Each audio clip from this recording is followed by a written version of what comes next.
되게 하옵소서. 예수님의 이름으로 간절히 기도드립니다. 아멘.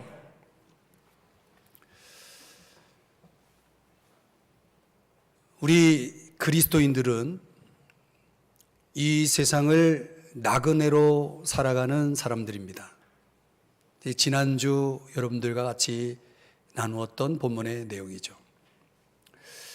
자, 이 나그네로 살아가는 사람들이 어떤 신분의식을 가지고 살아야 하는가?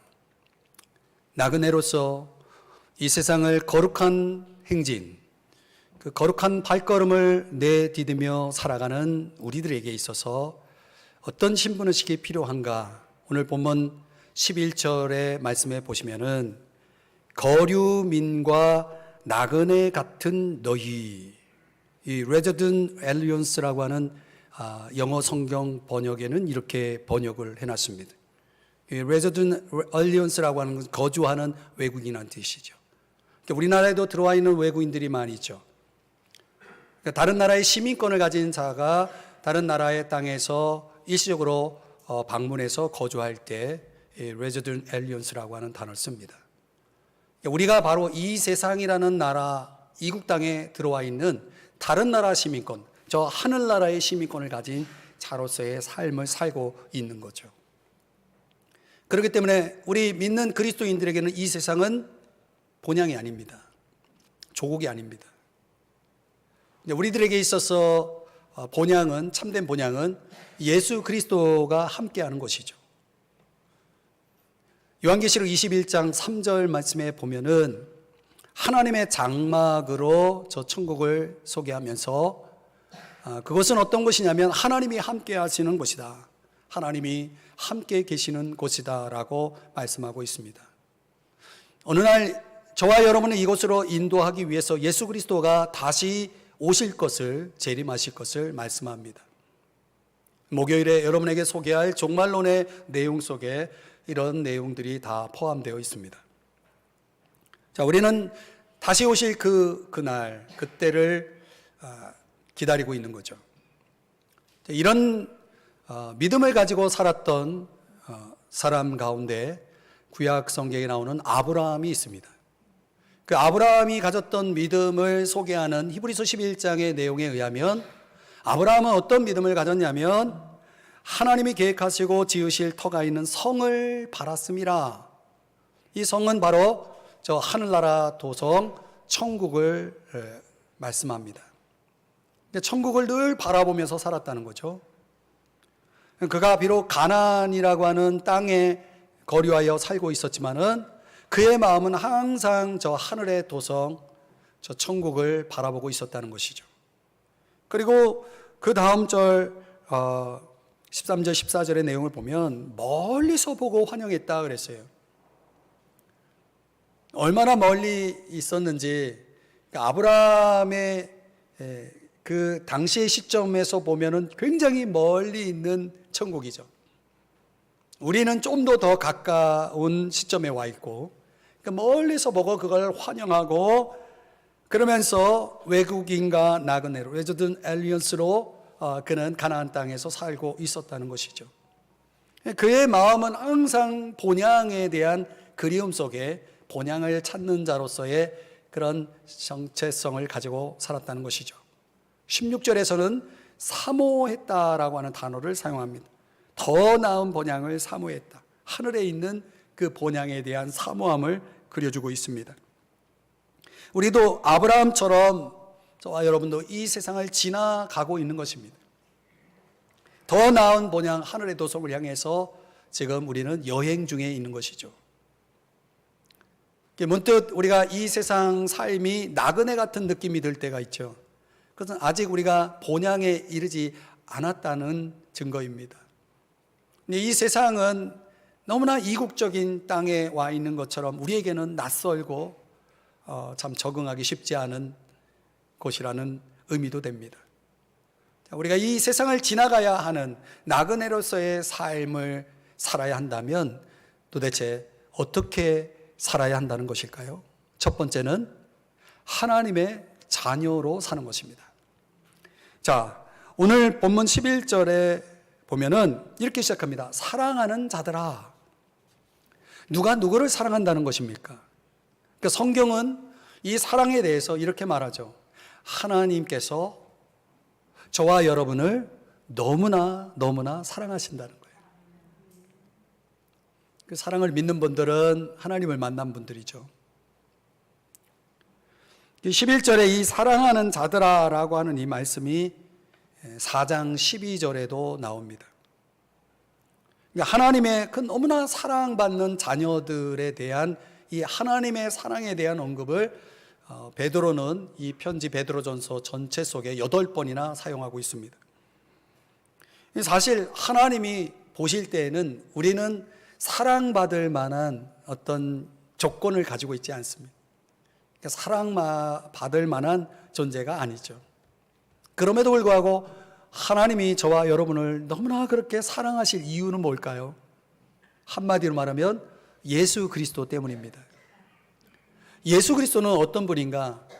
베드로후서 1장 17절 말씀해 보면 예수님이 세례를 받으실 때 하늘에서 소리가 나기를 이는 내 사랑하는 아들이요 내 기뻐하는 자라. 그러니까 하늘 아버지 하나님 아버지께서 세례를 받는 예수님을 향해서 이렇게 말씀하신 겁니다. 예수님을 얼마나 사랑하는 아들인지 기뻐하는지를 표현해 준 거죠. 내가 이렇게 사랑하는 아들이고 내가 이렇게 기뻐하는 아들을 믿는 저와 여러분을 하나님은 사랑하지 않을 수가 없는 것입니다. 여러분의 자녀를 그렇게 사랑하고 그렇게 기뻐한다면 여러분이 그도 사랑하고 기뻐할 수밖에 없지 않습니까? 우리는 예수님 때문에 예수 그리스도로 말미암아 예수님 안에서 에베소 1장 6절에 표현하고 있는 것처럼 그가 사랑하시는 자 예수 그리스도 안에 들어와 있기 때문에 우리에게 거저 주시는 은혜로 우리를 너무나 사랑해 주신다는 거예요. 근데 예수님과 우리는 그런 면에선 사랑의 관계 속에 있는 것입니다. 그분 덕분에 우리는 그 사랑을 하나님 아버지의 그 넘치는 사랑을 받고 있기 때문에 예수님과 우리의 관계는 뗄래야 뗄 수 없는 사랑의 관계 속에 있는 것입니다. 이 사랑의 관계 속에서 우리는 사랑을 받기도 하고 사랑을 주기도 하는 거예요. 그래서 우리를 이 세상에서 나그네 삶을 살아가도록 만드는 가장 강력한 모티브가 뭐냐? 바로 이 사랑입니다. 근데 우리가 이 예수님과의 사랑의 관계성 때문에 이 세상을 나그네로 살아갈 수가 있는 거죠. 나그네로 살면서 우리는 요한복음 14장에서 말씀하는 것처럼 나를 사랑하면 나의 계명을 지키리라. 그 사랑의 관계 속에서 우리는 그분을 향해 우리 주님을 향해 디보션 하는 거예요. 헌신을 하는 거죠. 사랑의 헌신을 하는 거죠. 그분을 위해서라면 기꺼이 사랑을 바치는 거죠. 계명을 지키는 것입니다. 순종하는 것이죠. 23절에도 사람이 나를 사랑하면 내 말을 지키리니 내 아버지께서 그를 사랑하실 것이요.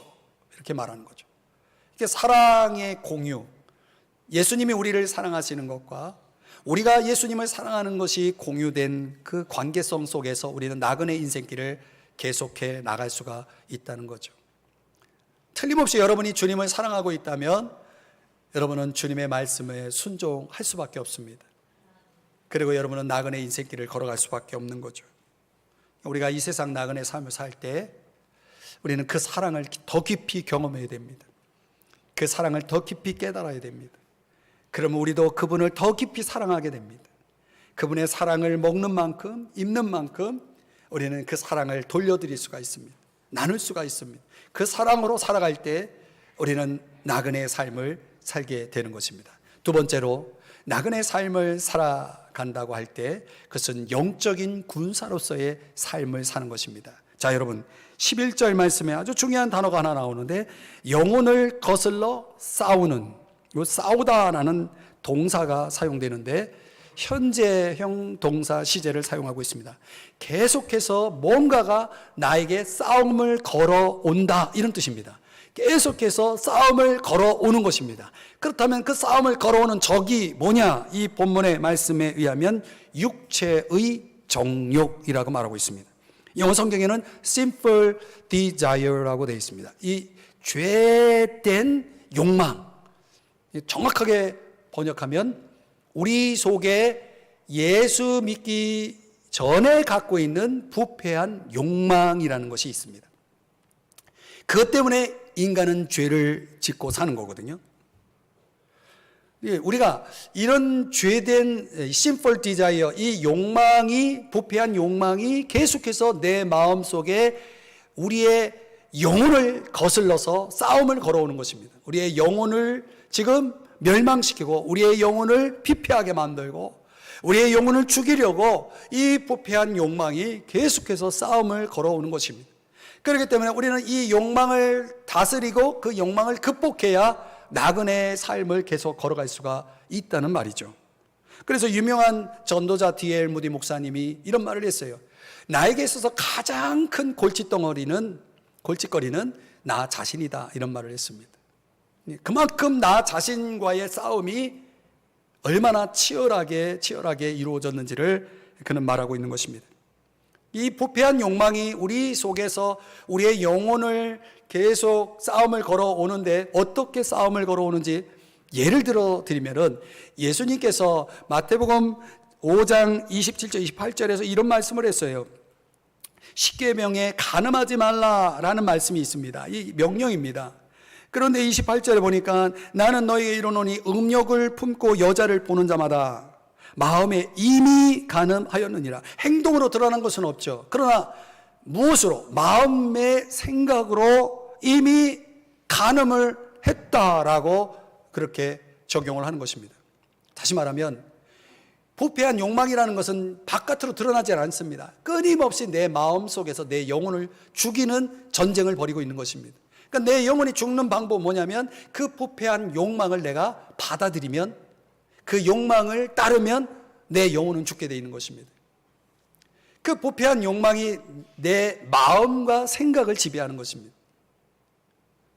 그래서 이게 잘못된 죄다라는 것을 하나님 말씀을 통해서 알지만 내 마음과 생각은 그것을 즐겨요. 그러면 우리의 마음과 생각이 그리스도를 향한 초점이 이제 그리스도에게서 멀어집니다. 그리스도에게서 멀어지면 우리의 마음과 생각은 하늘보다는 땅에 마음을 두게 되어 있습니다. 그 땅을 향한 욕심을 드러내게 되어 있는 거죠. 이 싸움이요, 얼마나 치열하게 벌어지는지 몰라요. 이 싸움의 이 실체를 인식하고 있는 사람도 있지만은 그런 내용을 전혀 모르고 살아가는 사람들도 많죠. 오늘 이 시간 여러분들은 이 싸움의 실체를 지금 듣고 있는 것입니다. 어떻게 이 싸움을 이길 수 있느냐라고 한다면, 오늘 본문 11절에서 제어하라라는 동사가 나옵니다. 끝에 제어하라. 아페코라고 하는 원어인데 멀리하다, 멀리 떠나 있다라는 뜻이에요. 다른 말로 얘기하면 피하다라는 뜻입니다. 그러니까 뭔가 내 마음과 생각을 유혹하는 어떤 것이 나를 공격해 오면 그것을 어떻게 해야 되냐면 피해야 한다는 거예요. 멀리해야 한다는 거예요. 예를 들어볼까요? 온전한 그리스도인이라면 TV를 통해서 지금 뭔가를 보고 있는데 그 프로에서 그리스도인으로서는 절대 보지 말아야 될 내용이 나와요. 그러면 어떻게 해야 될까요? 내가 이걸 보고 있는 걸 아무도 몰라요. 그러면 그걸 봐야 될까요? 계속 봐야 될까요? 아니에요. 꺼버려야 돼요. 아니면 채널을 돌려야 되는 거예요. 유혹이라는 것은 우리가 이 세상을 살아가는 동안 피할 수가 없습니다. 모든 사람이 다 유혹을 받습니다. 그러나 그 유혹을 모든 사람이 받지만 어떤 사람은 그것을 제어할 수 있다는 거예요. 피할 수 있다는 거예요. 그걸 멀리할 수 있다는 거죠. 그러니까 우리의 영혼을 망가뜨리는, 우리의 영혼을 죽이는 어떤 것이라도 나는 피하겠다라고 내가 마음만 먹으면, 그걸 실천에 옮기기만 하면 여러분은 제어할 수 있는 것입니다. 그럼 이길 수가 있는 것입니다. 음식 조절을 하는 사람이 냉장고 문을 열면 안 됩니다. 여는 순간 나는 진 겁니다. 제어가 안 된 거예요. 벌에게 물리지 않으려면 벌을 피해야 되겠죠. 왜 피해야 되느냐라고 오늘 성경이 말씀하는 그 이유가 뭐냐면 우리는 나그네이기 때문에 그렇다는 것입니다. 그러니까 일시적으로 이 세상에 거하는 방문자예요. 비지터예요. 이 방문자로서 우리가 살아간다는 것이 어떤 의미인가? 설명하자면 이런 겁니다. 우리가 성경에 나오는 대로 70, 80, 어떤 어릴 수 있는 90, 요즘은 그 이상까지 또 사시죠. 그런 공통점이 뭐냐면 다 돌아간다는 것입니다. 이 건강이라는 것도 나이를 먹으면 여기저기 자꾸 고장이 나요. 그럼 내가 병치료를 할 수밖에 없죠. 내가 병치료를 한다는 건 곧 무엇을 얘기하냐면 내가 돌아갈 날이 점점 가까이 오고 있다, 이런 뜻이에요. 여러분, 자녀를 키우시는 분 한번 생각해 보세요. 자녀를 이렇게 보면은, 어릴 때 보면은 얼마나 예뻐요. 그죠? 안 예쁜가? 너무 예쁘잖아요. 그런데요, 아십니까? 그것도 한때라는 거. 조금만 커봐요. 말 되게 안 들어요. 쏙쏙이고. 그러니까 예쁠 때도 한때인 거예요. 여러분, 기억이라는 것도 그래요. 제가 이제 어떤 공부를 하고 있는데 그 공부를 할 때마다 느끼는 게 뭐냐면 옛날처럼 이 기억이 잘 안 돼요. 그러니까 똑같은 시간, 똑같은 에너지를 쏟는데 예전에 비하면 10분의 1 정도 얻는 것 같아요. 그러면 그 10배를 더 에너지를 쏟아야 내가 충분히 얻을 수 있는 걸 얻는 그런 차원의 나이가 되었다라는 생각을 하면서 어쩔 수 없구나. 이것도 지나가는 것이구나. 세상은 지나갈 수밖에 없는 것입니다. 우리 인생이 그런 것입니다. 그렇게 지나간다는 것은 집착하지 말라는 걸 얘기하는 거예요. 여러분이 어느 나라에 여행을 갔다고 합시다. 아주 좋은 숙소를, 호텔을 예약을 해가지고 그 호텔에 들어가 보니까 기가 막혀요. 그러면 너무 그 호텔이 마음에 들어서 어떻게 그 호텔을 사버립니까?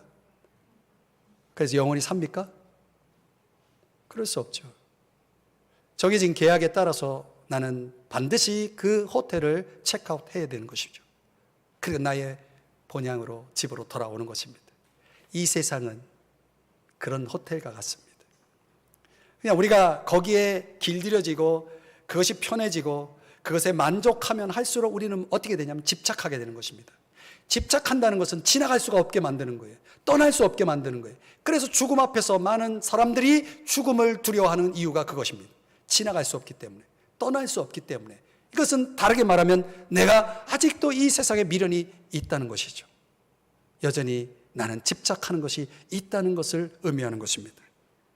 여러분, 세상에 물들다는 것이 얼마나 쉽습니까? 그런데 거기서 벗어나기란 쉽지가 않습니다. 마치 이런 것과 같아요. 밝은 길을 걷다가 어두운 곳에 들어가면은 잠깐 동안은 어둠 속에서 아무것도 보이지 않는데 잠깐 시간이 흐르면 그 어둠 속이 이렇게 밝아지는 걸 느껴요. 그래서 불편을 느끼지 못해요.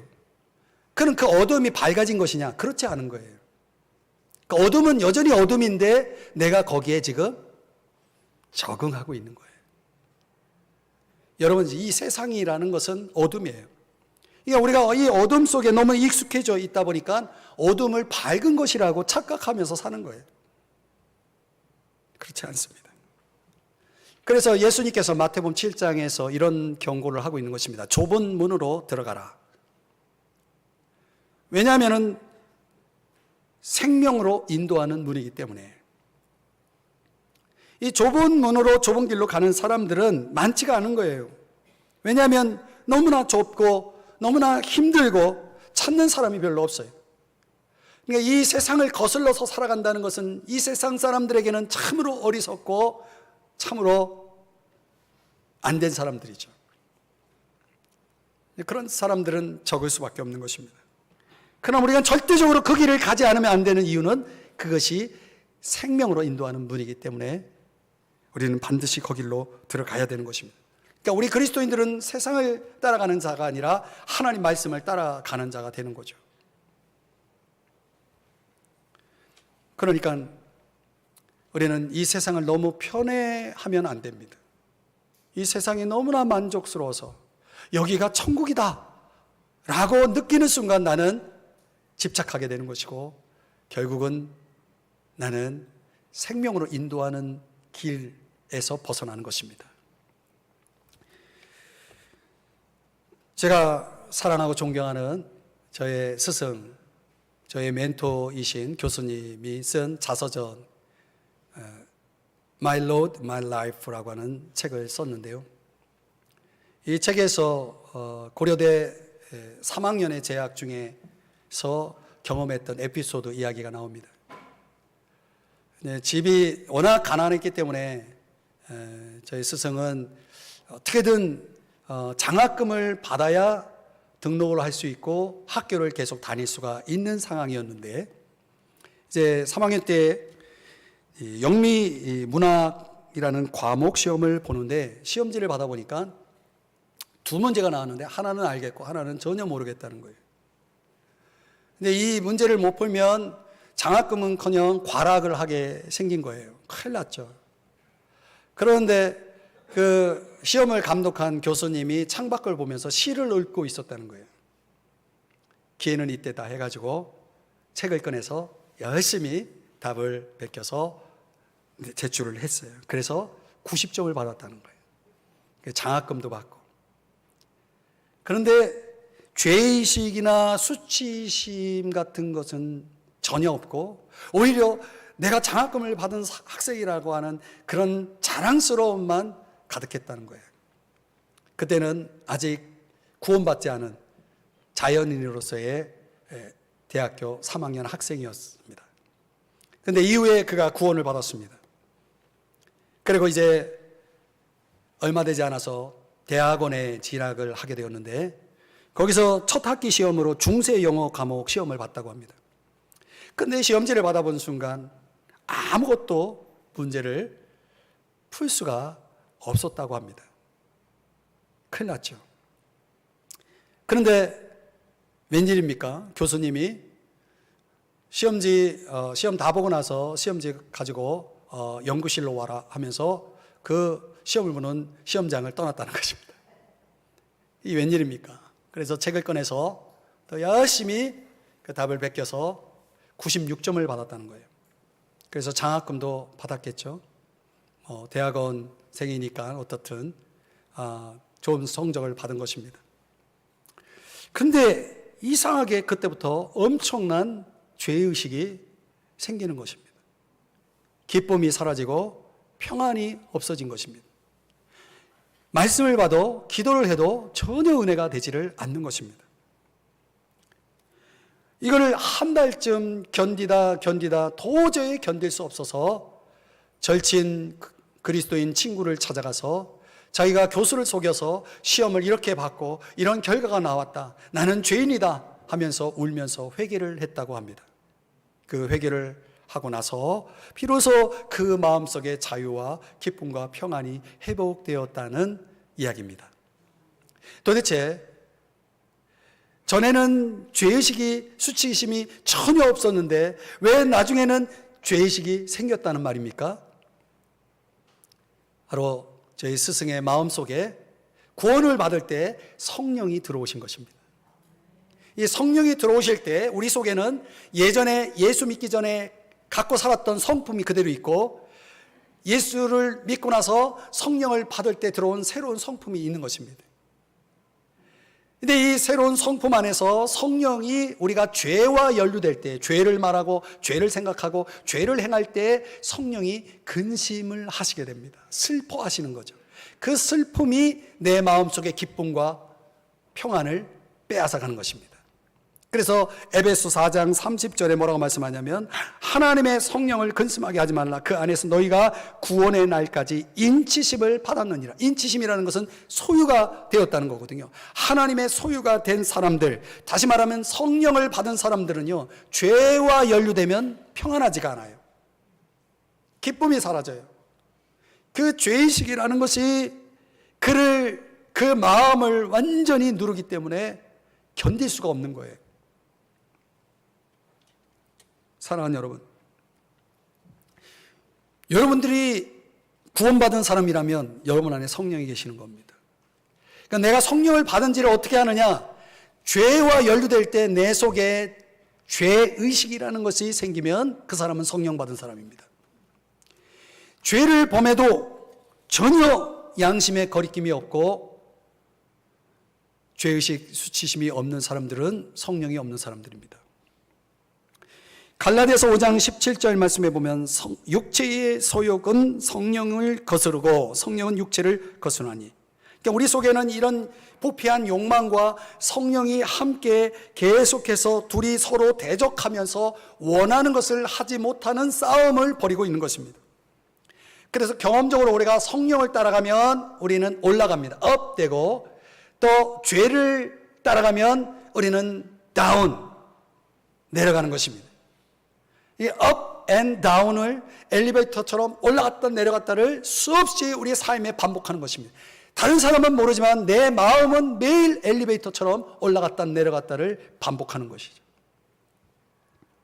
사랑하는 여러분, 그렇기 때문에 저와 여러분은 무디의 말처럼 나의 가장 큰 골칫거리는 바로 나 자신인 것입니다. 더 정확하게 말하면 내 속에 있는 부패한 욕망인 것입니다. 우리가 이 싸움에서 이겨야 됩니다. 그래야 나그네의 인생길을 계속 걸어갈 수가 있는 거죠. 이걸 이겨낼 수 있는 사람만이 나그네의 삶을 살아갈 수가 있는 것입니다. 그러니까 우리가 이겨내기 위해서는 주의 은혜가 필요하고 성령 충만을 받아야 되는 거예요. 우리 스승처럼 성령을 받아야 그 성령으로 내가 그것을 이길 수 있는 힘이 주어지는 것입니다. 그러면 저와 여러분은 영혼의 거룩한 행진을 계속 이어갈 수가 있는 것이고, 영광스러운 삶의 목표를 향해서 계속 발걸음을 옮길 수가 있게 되는 것입니다. 사랑하는 여러분, 여러분은 영적인 군사로서 이 세상을 살고 있는 나그네라는 사실을 잊지 마십시오. 그리고 그 싸움에서 날마다 여러분 자신과의 욕망과의 싸움에서 승리하시는 여러분 되시기를 주의 이름으로 축복합니다. 마지막으로 세 번째는 복음의 증인으로 사는 것입니다. 우리가 구원을 받으면 새로운 피조물이 된다는 말씀이 있습니다. 새로운 피조물이 된다는 것은 세 가지가 변화되었다는 것을 의미합니다. 하나는 인생의 목적이 변하는 것입니다. 여러분, 예수님을 믿기 전과 예수님을 믿고 나서 내가 구원받아서 새로운 피조물이 되면 목적이 달라집니다. 인생을 살아가는 목적이 달라져요. 목적이 뭐냐? 무엇을 하든지 다 하나님 영광을 위해서 합니다. 직장생활도 사업도 공부도 어떤 것이라도 하나님의 영광과 연결시켜서 그 일을 합니다. 이게 변화된 사람의 특징입니다. 두 번째는 인생을 살아가는 방법도 변화됩니다. 예전 같으면 나밖에 모르는 사람이었는데 이제는 다른 사람을 사랑하면서 살아가는 방법으로 삽니다. 하나님을 사랑하고 그리스도인들을 조건 없이 사랑하고 믿지 않는 영혼들을 사랑하는 그런 삶을 살아가게 되는 것입니다. 그리고 삶 속에서 정당하고 정직하게 살아가려고 애를 씁니다. 최선을 다합니다. 이게 삶을 살아가는 방법입니다. 이게 변화된 사람입니다. 그리고 인생의 종착역도 변합니다. 인생의 종착역이 어디입니까? 저 하늘나라 천국이 되는 겁니다. 그 천국에 대한 소망을 가지고 있기 때문에 우리는 날마다 힘있게 살아갈 수가 있는 것입니다. 여러분에게 묻고 싶습니다. 여러분은 진정 새로운 피조물로서 변화된 사람입니까? 인생의 목적, 인생의 방법, 인생의 종착역이 진정 변화된 사람입니까? 자, 여러분 12절 말씀을 한번 보시면 여기 너희는 조금 전에 말씀드린 그 새로운 피조물된 변화된 사람들을 가리킵니다. 너희는 이방인 중에서, 여기 이방인은 구원받지 않은 사람들을 얘기합니다. 그러니까 우리는 알게 모르게 구원받은 자인 나는 내 주변에 구원받지 않은 사람들로 둘러싸여서 사는 것입니다. 이 세상을 사는 동안. 그런데 그 이방인들의 특징이 뭐냐면 내가 그리스도인이 되는 순간부터 그들은 나를 주목하고 관찰하기 시작합니다. 관찰하는 이유가 뭡니까? 나를 공격하려고. 너가 진정 예수 믿는 사람이냐 하면서 나를 공격할 거리를 찾습니다. 뿐만 아니라 내가 그리스도를 믿지 않고 복음을 거부할 변명거리를 찾습니다. 그걸 변명거리를 찾는 거예요. 그래서 제가 전도하면서 믿지 않는 사람들에게 제일 많이 들은 소리가 이 소리예요. 내가 아무개 때문에 예수 안 믿는다. 저는 이 말을 들을 때마다 너무너무 가슴이 아팠어요. 그 아무개가 도대체 누구길래 이 사람이 예수님 앞에 나오는 걸 가로막고 있는가? 우리는 둘 중에 하나예요. 알게 모르게 누군가에게 영향을 미친다면 나 때문에 어떤 사람이 예수님 앞에 나올 수도 있고 나 때문에 어떤 사람은 예수님을 멀리 떠나는 사람이 있는 것입니다.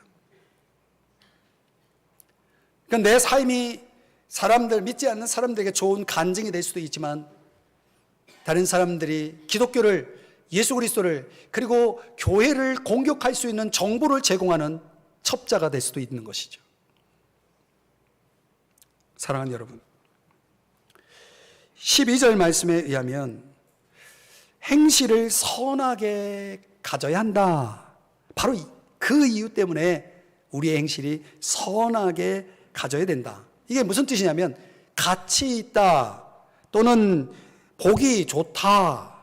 그러니까 믿지 않는 사람들이 보기에 좋아야 되는 것, 가치 있는 것, 그들에게 예수 그리스도를 증거할 수 있는 올바른 일을 하면서 살라는 그런 의미입니다. 그래서 우리의 삶이 좋은 결과를 가져와야 돼요. 그 좋은 결과가 뭐냐? 12절 끝부분에 보니까 너희를 악행한다고 비방하는 자들, 어떻게든 예수 믿지 않는 사람들은 예수 믿는 사람들을 비방합니다. 잘해도 비방해요. 그런데 그들로 하여금 너희 선한 일을 보고 오시는 날, 이 오시는 날이 언제냐면 그들이 구원받는 날이에요. 그들이 예수님의 은혜로 구원받는 날에 하나님께 영광을 돌리게 하려 함이라. 바로 저도 그랬어요. 저도 예수 믿기 전에 예수 믿는 사람도 엄청 비방했거든요. 그런데 내가 예수님을 은혜로 구원받는 날 저에게 어떤 일이 벌어졌냐면 그동안 내가 예수 믿는 사람들 가운데 보았던 선한 일을 생각하면서 그 사람들로 인해서 하나님께 감사하고 영광을 돌렸다는 거예요. 틀림없이 우리 가운데는 그런 사람들이 있는 것입니다. 예수님이 다시 오실 거죠. 그날에 우리의 삶이 하나님께 영광이 되기를 우리는 바라죠. 그렇다면 알게 모르게 내 주변에 함께 살아가고 있는 이방인 가운데, 믿지 않는 사람들 가운데 나로 인해서 그들이 예수를 믿고 나로 인해서 그들이 하나님께 영광을 돌리고 하나님께 감사할 수만 있다면 얼마나 내가 영광스러운 삶을 살았다는 말입니까? 참으로 중요한 얘기죠.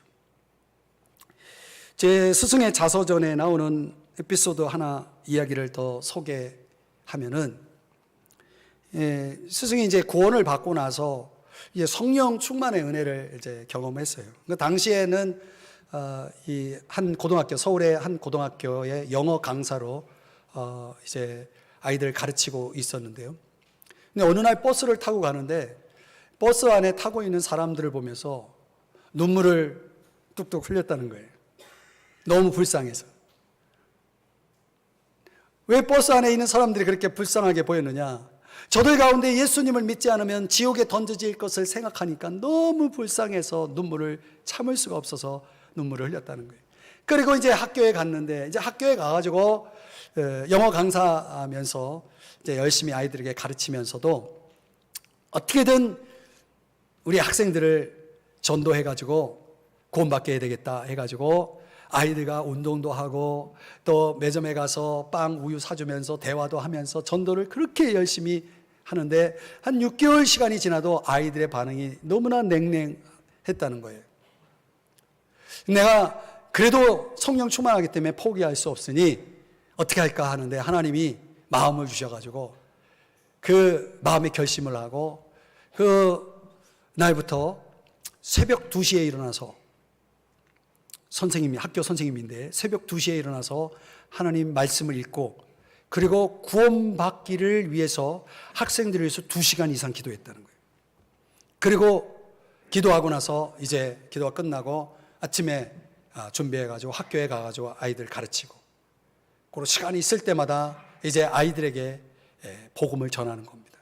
그러니까 어느 날 토요일에 8명의 학생들이 이제 오게 됐어요. 집으로 초대를 했습니다. 집으로 초대해가지고 그 아이들을 위해서 매일 2시간씩 기도한 거 아니에요. 어떻게 됐는지 한번 들어보세요.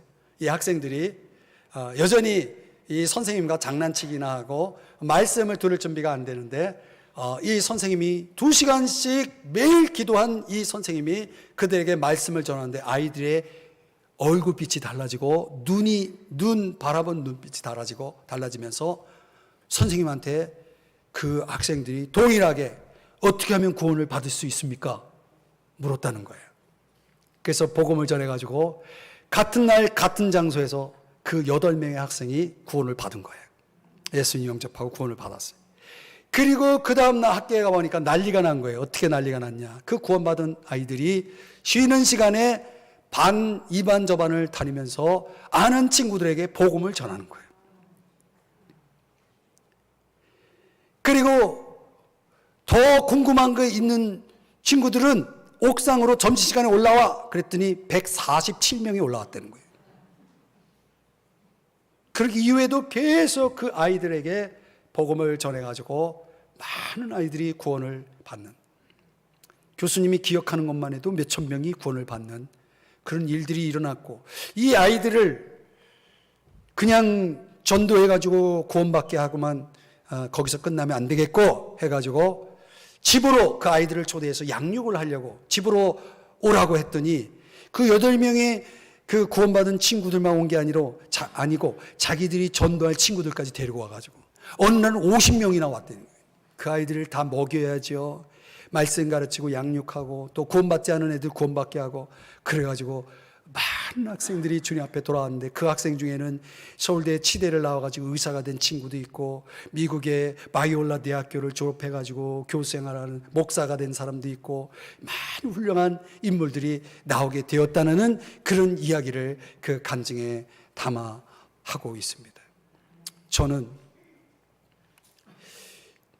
이 제 스승의 자서전을 읽고 많이 회개했습니다. 제가 한동안 기도하면서 하나님 앞에 하나님의 뜻을 구하면서 기도했던 문제도 있었습니다. 그런데 하나님께서 저를 책망하시듯이 그리고 저에게 응답을 주셨습니다. 영혼을 사랑해야 된다는 것입니다. 하나님께서 영혼을 사랑해야 된다는 거예요. 우리 스승 교수님은 지금 80이 넘었는데도 지금도 전 세계를 다니면서 복음을 전하면서 많은 영혼을 옳은 대로 돌아오게 하는 이런 일들을 하고 계십니다. 지금 한국에 들어와 계시는데요. 제가 그분의 영향을 받고 있는 사람입니다. 저도 새벽마다 2시간 이상 기도합니다. 순수하게 기도하는 시간만 2시간 이상 기도합니다. 그 기도 시간을 여러분들 위해서 기도하고 있는 겁니다. 그런데 저는 우리 스승처럼 한 영혼의 구원을 위해서 이렇게까지 간절히 기도한 적은 없습니다. 제가 그걸 회개했습니다. 제가 앞으로 하나님 영혼 구원을 위해서 더 엎드리겠습니다. 더 많이 기도하겠습니다. 우리 교회에 구원받지 않은 영혼들을 위해서 더 많이 기도하겠습니다. 제가 회개하고 하나님 앞에 다시금 제 마음을 정했습니다.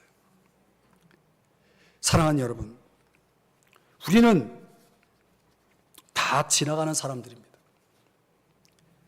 알게 모르게 우리는 다 누군가에게 영향을 주고 영향을 받습니다. 특별히 믿지 않는 사람들에게 그렇습니다. 만일 우리의 삶이 진정 주님 앞에 나와서 구원을 받고 하나님께 영광을 돌릴 수 있게 된다면, 그렇게 하고 있다면 저와 여러분을 통해서 과연 나로 인해서 구원받고 저 하늘나라 천국에 갈 수 있는 사람이 도대체 얼마나 있습니까?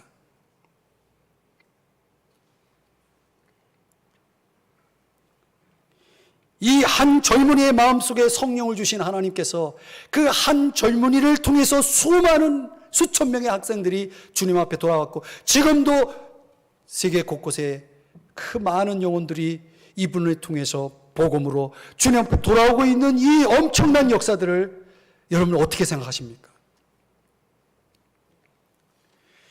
나그네의 삶을 마치고 언젠가 주님 앞에 섰을 때 우리가 이런 고백을 할 수 있어야 되지 않을까요? 데살로니가전서 2장 19절 20절에 보면 누가 우리의 희망과 기쁨과 자랑이 되겠습니까? 여러분이 바로 우리의 자랑이며 기쁨입니다. 주님 앞에 섰을 때 저와 여러분이 이렇게 말할 수 있는 사람이 있어야 하지 않을까요? 이제 말씀을 적용해 보겠습니다.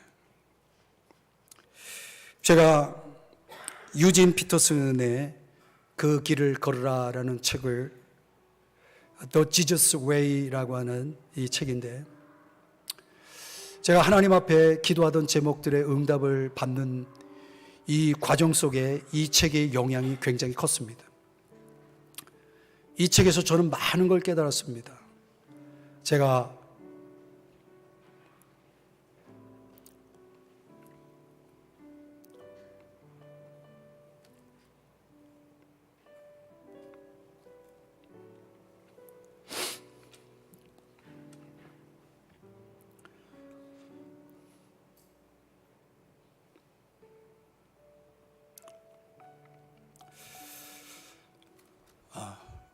죄송합니다.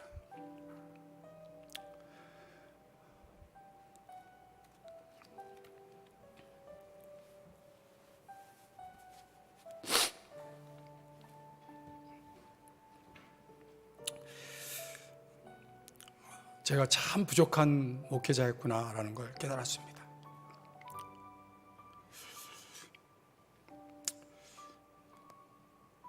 그리고 이제 제가 이 설교를 준비하면서 저 자신을 향해서 설교를 해야 되겠다 생각을 했습니다.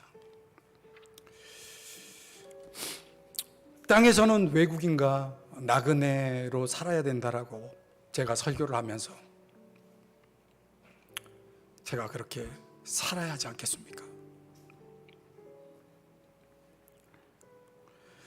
과연 하나님이 기뻐하시는 목회자로서 내가 하나님 앞에 서 있는 사람인가 할 때, 그렇지 못한 목회자라는 걸 회개합니다. 여러분 앞에서 회개합니다. 그리고 주님이 기회 주실 때까지 저는 이 삼성중앙교회를 위해서 제 모든 걸 바칠 겁니다.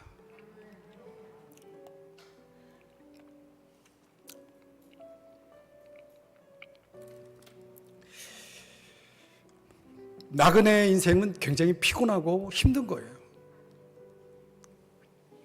그러나 우리가 하나님을 사랑하고 그리스도인을 사랑하는 하나님의 자녀로서, 또 우리 속에 있는 그 부패한 욕망을 싸워서 이겨내는 영적인 군사로서, 또 믿지 않는 영혼들을 한 영혼이라도 구원해 내겠다라고 하는 그런 복음의 증인으로서 살아간다면 우리는 이 나그네로서의 길을 결코 포기하지 않을 것이고 우리는 마침내 승리할 것입니다.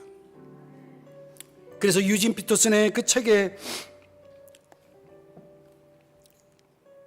이런 기도가 나옵니다. Gospel me to the garden. 나를 복음으로 주의 동산에 데려다 주소서. 오늘 여러분에게 이 메시지를 전하고 있는 게 아니라 저 자신을 향해 전하는 것입니다. 그리고 gospel, 이 복음이 우리를 to the garden, 주의 동산으로 데려다 줄 것입니다. 여러분이 오늘 이 들은 메시지를 여러분의 복음으로, 하나님의 말씀으로 진정받고 이 말씀을 따라갈 수만 있다면 to the garden, 하나님의 동산에 이르게 될 것이고, 그때 우리는 함께 주님을 찬양하면서 영생을 누리게 될 것입니다. 여러분을 주 안에서 깊이 사랑하고 축복합니다. 기도하겠습니다. 사랑하시는 주님, 이 부족하고 연약한 종을 불쌍히 여겨주시고